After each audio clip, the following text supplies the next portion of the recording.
Have you ever wondered how a single company could come to rule an entire subcontinent? It sounds like something out of a fantasy novel, but this is the real, astonishing story of the East India Company. Get ready, because we're about to dive into one of history's most incredible tales. It all began on the very last day of the year, 1600. Queen Elizabeth I granted a royal charter to a group of English merchants, giving them a monopoly on all trade east of the Cape of Good Hope.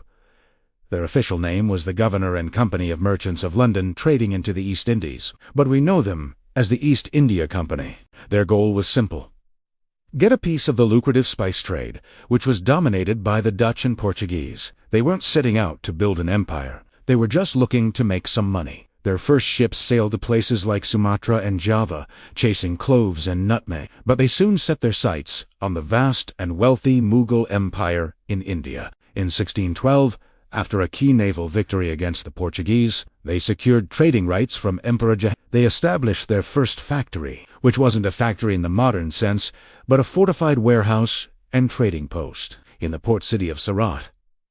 For the next century, the company was primarily a trading body. They exchanged British wool and silver for Indian cotton, silks, indigo, and tea. They were guests, operating at the pleasure of the powerful Mughal rulers. But as the 18th century dawned, the Mughal Empire began to weaken and fracture. Local princes and governors started asserting their independence. The company saw an opportunity. They started to meddle in local politics, backing one ruler against another, using their small but well-trained private army to tip the scales. This is where the shift from traders to rulers really begins. The turning point was the Battle of Plassey in 1757.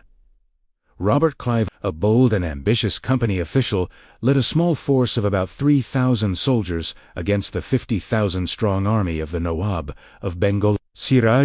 Through a combination of battlefield strategy and outright bribery, Clive secured a shocking victory. This win gave the company control over Bengal, the richest province in India. Suddenly, they weren't just trading. They were collecting taxes, administering justice, and running a government. The profits were astronomical. From Bengal, the company's power grew exponentially. Through a series of wars, treaties, and annexations, they expanded their control across India. They defeated the Maratha Confederacy, conquered the Kingdom of Mysore, and subdued the Sikh Empire. By the mid-19th century, the East India Company controlled almost the entire Indian subcontinent, either directly or through puppet rulers. It commanded a private army of over 260,000 men, twice the size of the official British Army. It was a state within a state, a corporate entity with the power of a nation. However, the company's rule was often brutal and exploitative. Policies were designed to maximize profit for shareholders in London, often at a terrible cost to the Indian population. Famines, like the Great Bengal Famine of 1770, were made worse by the company's tax policies. Local industries were crushed to make way for British goods.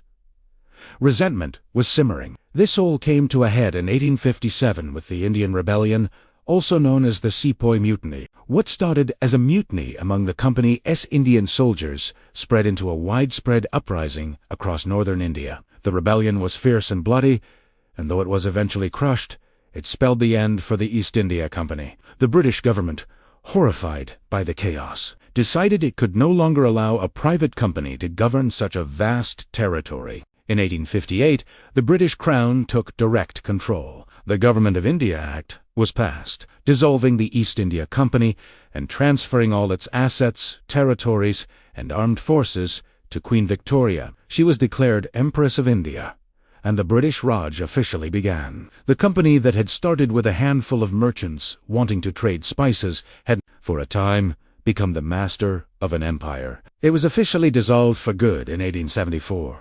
A quiet end to a truly world-changing corporation. The story of the East India Company is a powerful lesson in how commerce, ambition, and power can intertwine to reshape the destinies of millions. It's a complex legacy that still echoes in India, Britain, and across the world today. Thanks for watching.